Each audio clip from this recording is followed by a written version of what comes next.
Good morning, and good morning to everybody watching us on LinkedIn, YouTube, probably on Facebook as well. This is the Japan Expert Insights podcast, and my name is Maya Matsuoka. Today we're going to talk about a topic we haven't touched ever before, and of course it's a new topic for the podcast, and we have a guest speaker who is the author of the book Yamato, the Ship That Saved Japan. So we've got Fabio Guarraci today with us, who is with us once again from the very first time from Belgium. So good morning and welcome, Fabio. Good morning, Maya. I am very happy to be here with you in this podcast, and also to have the occasion to speak at the very nice persons that are connected with you. Thank you, highly, for this privilege. No, the privilege is mine indeed, and I'm very happy to have you with us. Before I pass it over to you, could you please give me a second? I want to introduce you to our audiences. If you are on LinkedIn, you have probably already seen Fabio's posts and comments there. So he is the author of Yamato, the Ship That Saved Japan. He's also a historical researcher and cinematic storyteller. He talks about diplomacy and naval warfare during the Second World War, and he is a specialist in the field. We don't have so many people talking about the events of the Second World War nowadays, at least not on LinkedIn, and that's where I met Fabio. So, Fabio, thank you for once again deciding to be our guest speaker. So, could you please tell us a few words about yourself before we go into the detail of today's topic? Yes, Maya, uh, I came from Italy, also if I live in Belgium. In Italy, Japan is considered a very nice place with very interesting history and with very nice persons. So Japan was ever important in my life, and I was attracted by the history of this place and their way to face the life. And these things together uh, put me in explore the history using the fonts in my possibility, and give me this fantastic occasion to understand this hidden part of Japanese history, and to have a possibility to speak of this with you and the person that follow you this evening. Yes, thank you for that. So, the Second World War, and particularly the events towards the end of the war, is a period that still remains controversial. And it remains controversial in different parts of the globe, of course. Many countries, they create their own narratives, and of course, they write the history of their participation in World War II. But today, I would like to hear you tell us. So, what first drew you to write about Yamato? Because the Japanese, history and the surrender of the country still draw a lot of confusion, and I think that there are many parts of Japanese history that are, let's say, disputed. But Yamato is maybe Yamato is one of them, and the history of the ship, because she was built before the Second World War, and she navigated the Pacific during the war, and then eventually she was sunk. But we don't really know that much about the ship. So, what drew you to that history? Because you were born and raised and still work in the opposite part of the world, in a very different part of the world. I was fascinated by Yamato since childhood, both as the largest battleship ever built, and as a tragic legend. But during my research, I realized that her story had never been fully understood. Yamato today continue to capture attention because she represent Japan's spirit during the war. Yamato is pride. Yamato is sacrifice. Mhm. And also Yamato is a message to the enemy.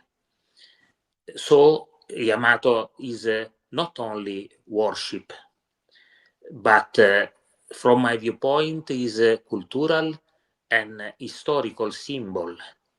Truly, Yamato is, in my mind, Japan's last samurai. Oh, that's yes, I love the comparison there. And yes, we know that the samurais they eventually disappeared a century earlier than Yamato, but yes, the legacy of that time remains. And of course, we know that Japan as a nation went through a very rapid transformation during the Meiji period, and Japan also managed to win in the the Japan-Russian War, right? And since then, well, the country was really on the road to industrialization. They believed that militarization would help them as well to secure the necessary resources for their industry and to make Japan strong and a respected nation worldwide. So, but of course, I can say that the samurai spirit, I can hear the comparison, I can hear the metaphor, even nowadays here in Japan. And so, let me also, yes, ask you, how did Yamato's actual role in the Pacific War differ from what the designers of the ship envisioned? And once again, to everybody, because some people may not be familiar with the history of the ship itself, the ship was completed in 1937 and it was commissioned a couple of times to participate in battle. And also, the captain of the ship several times, well, he commanded different battles here in the Pacific as well. And still, the ship itself did not become engaged so much in real battle as other ships, for example, like Musashi. And this is just a brief reference for those who are not very familiar with the history of Yamato. So, Fabio, please forgive me for this interjection. But anyway, so how do you think the role of Yamato is different from what the designers wanted for it? Or This for is uh, this is very nice questions. Uh, Yamato was designed as the center ship of Japan's fleet, the strongest weapon for decisive battle at sea. This is what were in mind of the person that built this exceptional ship. But in fact, her role became something very different. Mm, The situation of the war changed. The ships became less important. The aircraft take the important role in war. And the final mission of Yamato was not a military mission, the mission thinked by the inventors of Yamato, but became occasion to send a powerful message to the enemy. mm, The message that Yamato delivery to the enemy was that Japan, at that point of its history, was prepared to sacrifice everything rather than accept unconditional surrender. In this sense, Yamato became not a military weapon, but diplomatic weapon for the role that had in delivering this message. Right. I think that one of the controversies about that particular year of history is about what you mentioned, unconditional surrender on behalf of Japan, because Japan was not ready to accept unconditional surrender, right? And they wanted to preserve the imperial institution and the emperor. So at that time, they were already seeking ways to sign peace agreements, or to surrender actually, and search reach peace, let's say, through different channels. But still, those, let's say, the pleas, if I can call them that, the pleas for peace were not accepted because the world wanted Japan, the allies wanted Japan to surrender unconditionally, and Japan had at least one condition, that it was not ready to give up, right?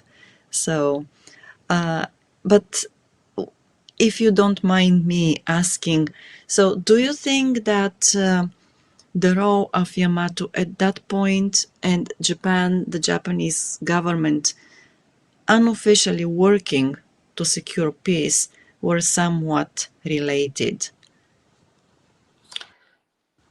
In the mind of a Japanese leader of that period, and principally in the mind of the emperor of Japan, the idea was to search peace from the fall of 1944. Right. Japan started to explore this possibility, searching information in not belligerent countries, and search intervent of mediation of these countries.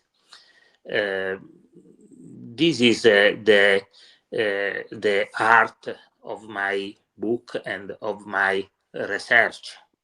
Many studies on Yamato are present in the market, but all these studies focus only the tactical details of Yamato's intrigue. I went further, connecting military records with diplomatic archives and testimonies.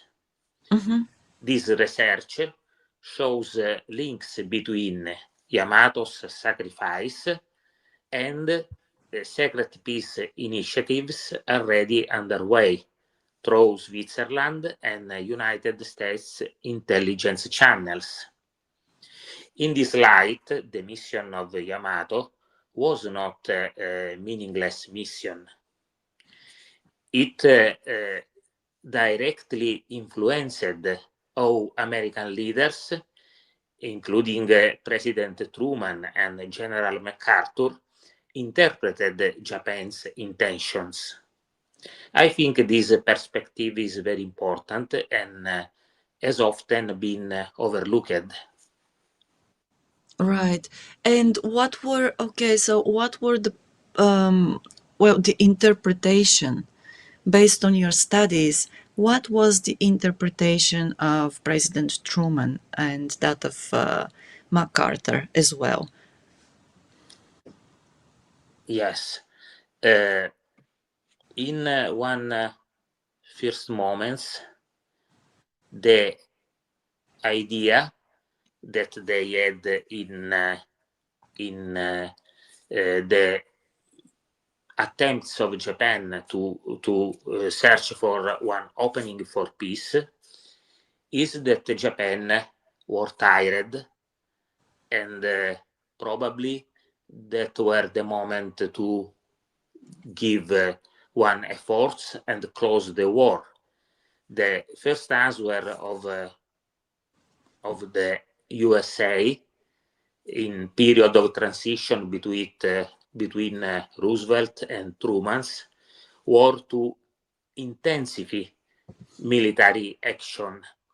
And that period was the period in which in Japan started the firebombing of B-29. Right. Many important town, Tokyo first, was reduced in ashes by these bombing fire attacks. This is the first idea, but they miscalculated Japan's spirit. The Japan's answer was not to give up for this intensified military activity, but on the contrary, was to explain, to find one way to explain to the allies that Japan intensified its efforts to obtain conditional surrender. This is a very important aspect that is overlooked. Right. While allies push Japan for give up unconditionally, Japan start one movement in which Yamato had important role, and also the aircraft of Kikusui operations have important role. The aircraft that are known as kamikaze aircraft. All this happened for show the thinking of Japan. Japan is ready to give up, but not unconditionally, but with important condition. The Japan condition were that the world accepted Japanese give up, but Japan maintain his identity. And this Yes. situation put us in one misconception that people have about Yamato history. Right. And so that misconception is that the mission of Yamato, basically, it was misinterpreted. Yeah, Is right. this happened because in the mind of the persons,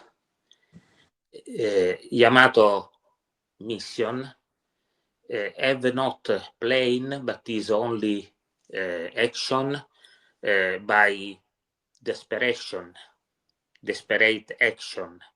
In their mind, this mission, the last missions of Yamato, was only a futile and senseless suicide attack.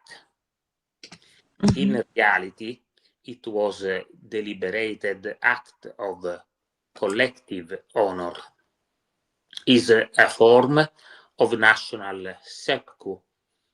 For the Japanese people, it was proof of their resolve, of their determination to arrive at conditional give up. For the Americans, this moment was a signal that Japan would rather die than surrender unconditionally. So, this gesture of Yamato and the following Operation Kamikaze in Okinawa opened the way for a different situation, opened the way for a conditional peace that preserved the emperor and allowed in good way former enemies to become allies. Right, yes. I think that once again, because I work in the field of cross-cultural consulting, and I can see nowadays, time and time again, that even though there is a lot of information about Japan and its culture, its history, and a lot of information about the Japanese mindset, we still witness a lot of misinterpretation of the way or the things that Japanese people do. And I believe this is the case also with other Asian countries. So in Europe, because I come from Europe, before I came to Japan, there was very little information about Japan at that time. And still, there was some, right? But the thing is that there is that invisible wall between the East and the West, and we have our own preconceptions of how things on the other side of that wall are. So this is a new question which I just came up. So let's try to, if you don't mind, just talk a little bit about this. But what do you think will help people coming from very different parts of the world try to understand the other side? This is a very important questions because it's connected to the history of battleship Yamato. Mm-hmm. Because today world is damaged but by many conflicts, and also in countries where there are not active conflicts, but people many times find it difficult to be in agreement, and there are social problems. The history of Yamato introduced this situation and have an important message about this. When this history start, there is not good situation between Japan and the United States of America.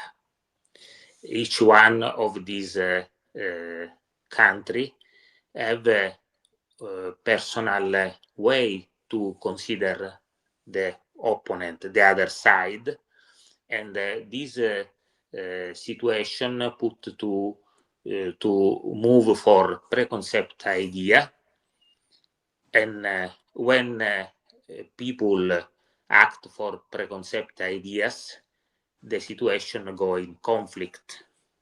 Right. But happen something very, very interesting, that each part start to consider the values of the other side.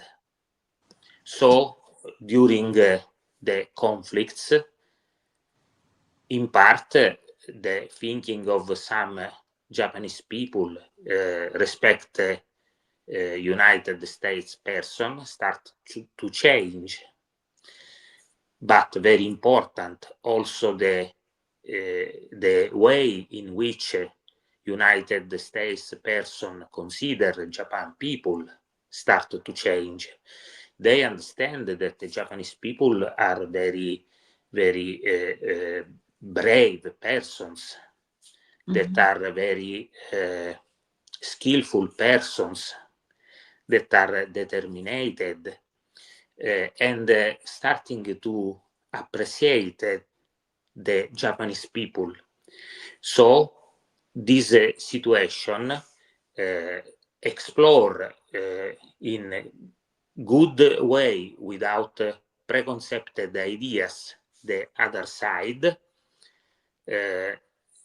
create one very, very important situation in the end of Second World War, that each part take in consideration the values of the other part, and conflict became reconciliation.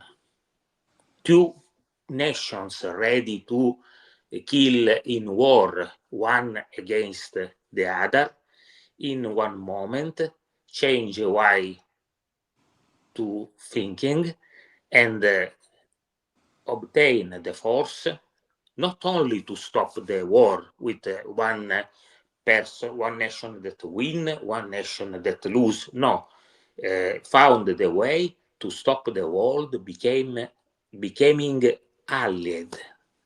Mm-hmm. This is a very nice situation and is important lesson that the history of Yamato give us in our modern world, that not necessarily conflicts can be solved by weapons, but it's Right. possible to solve conflicts also with understanding the person in the other side. When this happens, I think this is the most important victory for life and for human persons. Yes, I agree with you. And I agree to the point that also we need to look at the other side and appreciate their values and traditions and the way they see the world as well, their point of view. But sometimes we just forget to do that. And it is still difficult for some individuals and also communities to go beyond the invisible wall and, let's say, feel more empathetic about the people who they consider their enemies. And I believe that also if we help more individuals in any population open their mind and their hearts, of course, and see the people on the other side as the same human beings who have the same or who want the same things in life, then there will be fewer conflicts. Not only now, of course, but in the future too. And I wanted to ask you, so how long did your research on Yamato, the ship and the history of the ship, take you? So how long did you need to study that history so that you could write the book? I started in during the period of COVID. I Mm-hmm. started in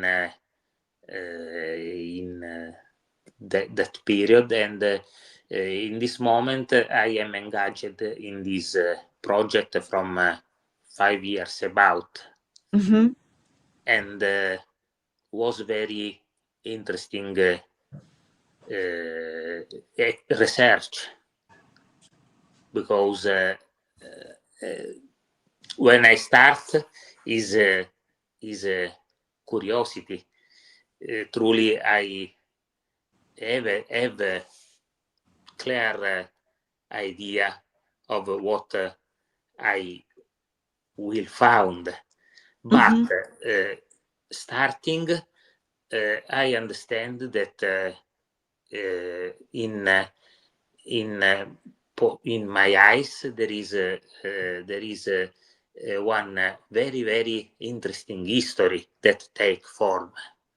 This is the same of puzzle. No one pieces of this puzzle can give one image. So I have many pieces not clear, and Right. started to put near these pieces, attempting to understand connection links, and truly I started to see one image, and that image was a fantastic history of Yamato, the big battleship ever built. But what I obtained was also fantastic history against conflicts, against wars, against racism. One history that helped me to understand that there is ever in life a better way for solve the situation. And one thing that was built for create walls, Mm-hmm. invisible walls, as a big weapon, the most big weapon ever built, can become also one bridge. not wall, but bridge. One bridge that can conduce Japan and USA to life in peace. Uh, Right. this required years, and from my viewpoint, is in progress. And I am happy to have occasion of confrontation with the other person, also with you and the persons that are connected with you, for increase this imagine, for have one puzzle more complete. This is a very interesting work. I not imaginated in the beginning, but I am very happy to continue and to arrive at this point. Yes, thank you for that. I only recently, actually, because you say that we need to talk with many different individuals, and it helps to build a fuller picture of any given time in history, of course, but about many other issues. So, and recently I read Ruth Benedict's book about the Japanese, and the book was written just in 1944, I think, and it was finished in 1945. But so she writes the book. The book's title is "The Chrysanthemum and the Sword," and she writes about the Japanese people as a nation. And it is also fascinating to see how she did that, because she had to understand what was in the heart or in the hearts of the Japanese. She never met in Japan. She met a lot of Japanese people who were in the United States at the time, but she entirely opened her heart, and she created a picture of Japan of that time, right? The Japanese people as a nation, as a mindset, because once again, she didn't build walls. She tried to probably jump over those invisible walls and to build bridges. So I really appreciate what you said about that. And also, I believe that every single event in history is there for us to learn from. We need to develop that historical intelligence, if I can say so, because many people talk about emotional intelligence, about IQ and this and that, but at the end of the day, we do need to learn from history, because if we don't, we're bound to repeat the same mistakes. But I have a couple of other questions to you as well. So, how did Yamato's sacrifice influence the way Americans approached peace, the peace negotiations with Japan? So, if you can give us a little bit more detailed thoughts there. Yes, uh, truly, in a first moment, Americans not understand well the nature of Japanese persons. America think that is possible to force the Japanese to give up with violence, with bombing. And in that period, America is driven by the desire of revenge for what happened in Pearl Harbor. Before, they considered the Japanese as inferior persons, and the facts of Pearl Harbor was a bad situation. What are doing these Japanese? Who had the courage to do one attack of this kind in Pearl Harbor? So there is the desire to submit these people, and also to humiliate. Why they have courage to do one thing of this attack or basis on Pearl Harbor. From their side, Japanese have their reasons in their mind. There is one moment in which Japan think that can be good if stop war, but not abandoning their identity.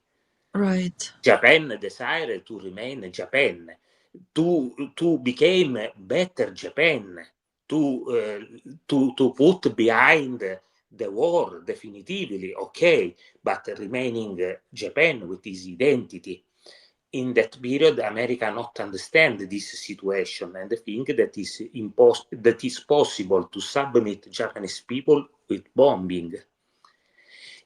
Is in this period that the story of Yamato and the story of kamikaze of Kikusui, because Yamato history is part of this operation in defense of Okinawa, is in that period that this operation have place. When this operation start, the commander of this operation asked why we have to do this mission. What is the utility of this mission? And in honesty, the reason was explained him. We are asking you to die gloriously, heralding the death of all the Japanese that prefer to die rather than accept unconditional surrender. So the sense of the message is that Japan is strongly persuaded that he have to utilize all remaining force in showing to the USA that he can give up, but at some condition. Right. Yamato is very important. The name of Yamato is the ancient name of Japan. Yamato isn't a ship as all the other ships of the fleet. Yamato represents Japan directly and was protected in precedent period. But when Japanese decided to sacrifice Yamato, is one way to say at the Americans, look, we are ready to sacrifice not one ship, but everything, Yamato, the Japan itself, for obtain what we are asking you from autumn of 1944, possibility to surrender, but with the condition to maintain emperor and our system that is our national identity. Right. And in this context happened this operation that many persons overlooked, but the persons that in USA have to take decision understand.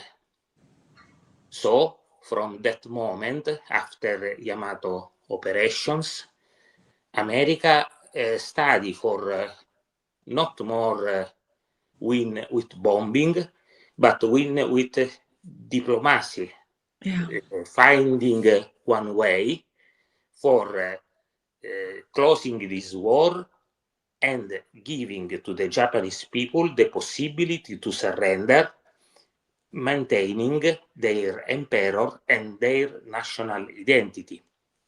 And the facts show us that Japan is the only nation of the Axis power that is able to do this. At the end of war, the Duce of Italy nation is no more in power. Mm-hmm. Same happened in Germany. Everything changed totally. These nations changed totally structure. Japan remained Japan. Right. Japan became better Japan, became Japan free by war and loving of peace until to this day, but maintain his identity. One very, very important imperial dynasty that is in Japan from 2050 years was not interrupted, but remained present in life and in habits of Japanese people. Is this what the Japanese ask? And is this that at the end USA command understand we can have peace, but not continuing to bombing, because this population not will be submitted of bombing, can be destroyed by bombing, but not submitted. Mm-hmm. But if we desire to stop this war, to have Pacific presence in Japan, and to help this nation in free from the war and became a democratic nation, the only way is that we give them what they are asking us. Right. So from this point, I named the Yamato as the ship that saved Japan, in sense that Yamato give to Japan the opportunity to explain with his heroic way to face the final battle, give to Japan the possibility to show to the Americans that is important to close the war, but this war have to be closed in way that also Japanese viewpoint have to be taken in considerations. Right. And I still find it ironic because eventually, well, Japan always wanted peace, at least on the condition of preserving the imperial institution, because that meant that they would preserve their identity as a nation. Yeah. And that was not granted to them when they were diplomatically working for it, right? And so eventually that happened only after the two bombings. I mean, of course, the first, I mean, the bombings, the fire bombings of Tokyo, and then the two bombings of Hiroshima and Nagasaki. So I find it ironically that it took so long for the allies to understand, you know, to get the real message that Japan wanted to take to them. And I wonder why it took so long because, of course, the U.S. government commissioned Ruth Benedict to write the book about Japan, and she was commissioned to write the book because the American government wanted to understand how to deal with Japan as a nation on the way forward once the war was finished. And still, it took several more months, right? For the war to finish, it took the entire destruction of a couple of cities here in Japan, until eventually the Allies agreed, you know, to the condition that Japan had been asking for all along. I think understand what Japan is asking is very simple for USA commanders.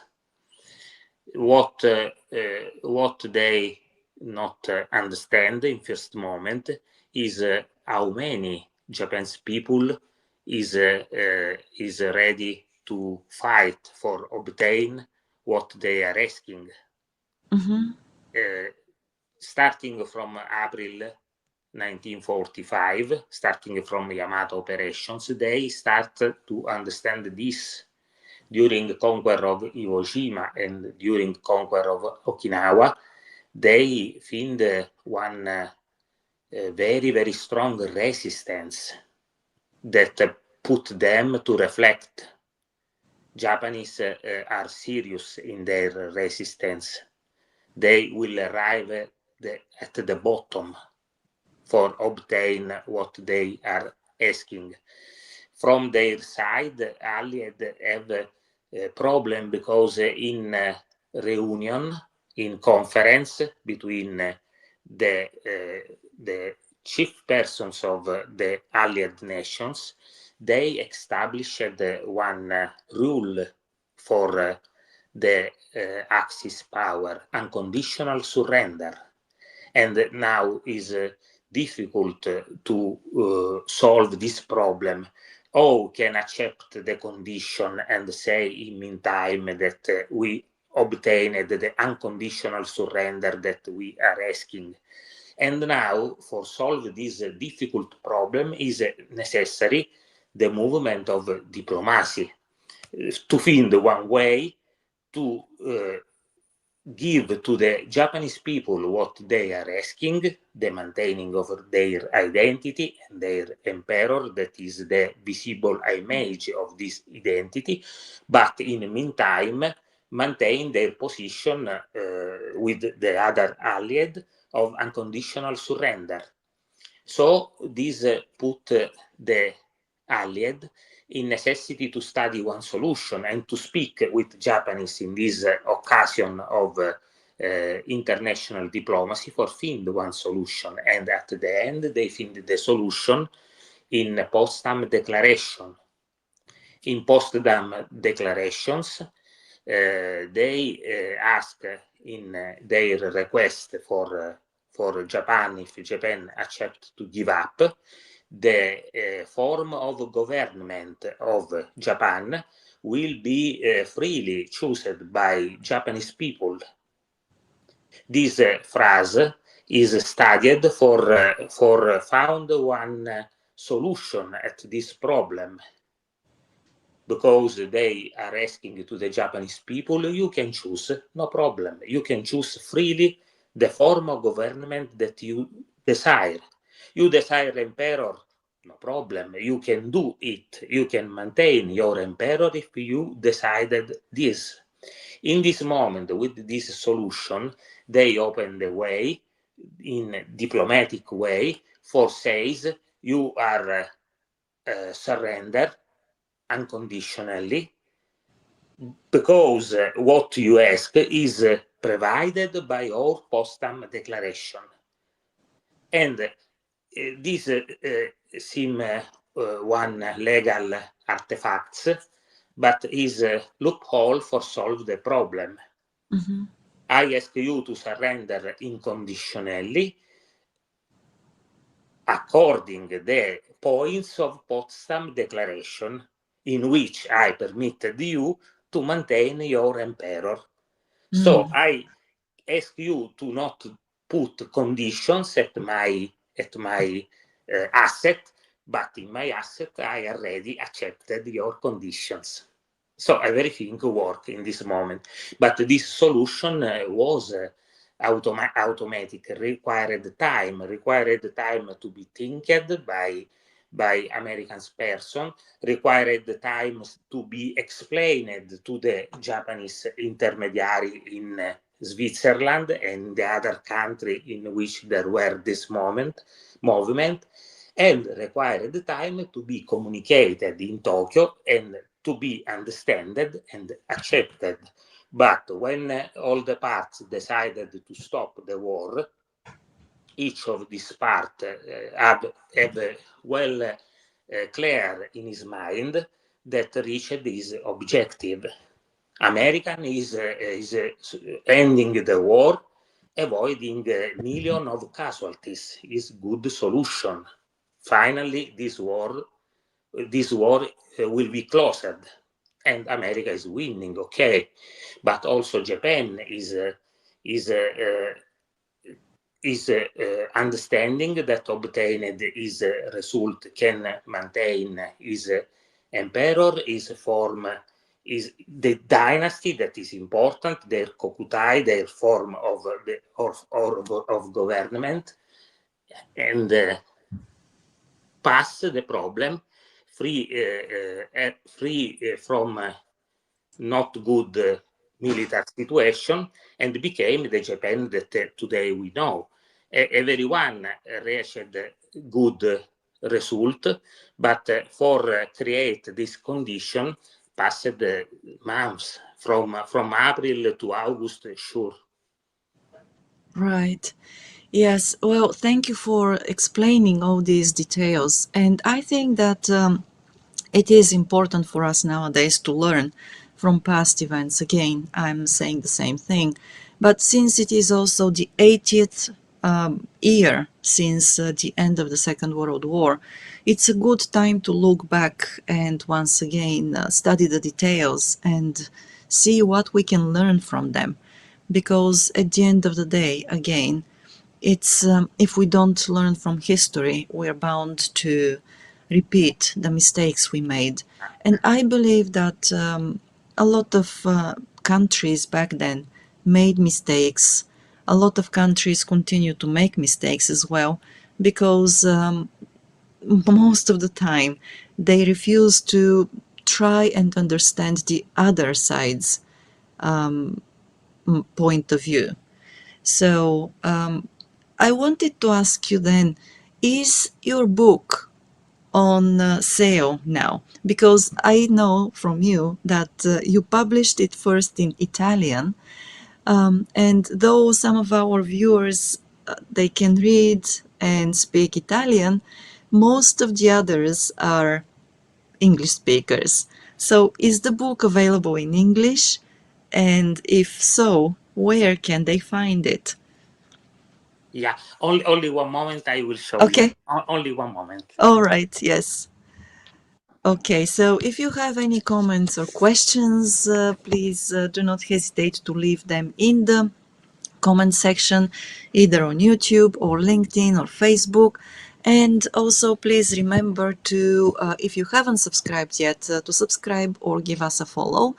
We're here every Wednesday morning at 8 o'clock with topics that are related to Japan, work, business, life in Japan. And of course, we are here every Sunday morning at 8:20 when we talk about Japanese politics with Timothy Langley. And there is one more podcast which we have. It is a bi-weekly podcast with Michael Foster where we talk about Japanese cinema, Japanese entertainment, about creating movies and, of course, entertainment shows in Japan. So it's an entirely different industry and entirely different world. So if you're interested, please follow us. And we've got Fabio back. So, yes, Thank you. Fabio. Uh, I take occasion for show you. This is Oh, yes, the it's in English English, yes. edition of the book, Mm-hmm. and this is the Italian Right. Oh, edition. yes. The first. Mm-hmm. I am very happy in preparing the Italian edition. That is the basis of the history. After I had the desire to share this information with the worldwide public and principally with the Japanese public, because I think it's a nice story. And I am happy that persons of Japan can explore also these interpretations. And for reach this target, for me, it was very important to find a way to prepare English edition. Right. This Yes. took time because it's a big work, 450 pages, Yes. and many references inside. But I am happy for the final result. Right. And where is the book available now? Where can our listeners and viewers find it? It is possible to find it in Amazon, Mm-hmm. in each Amazon, in European or USA Amazon, writing the title of the book, are available all the two editions that are ready in this moment, English or Italian editions. Right. Another question before we close up. So, do you have any plans of translating the book to Japanese?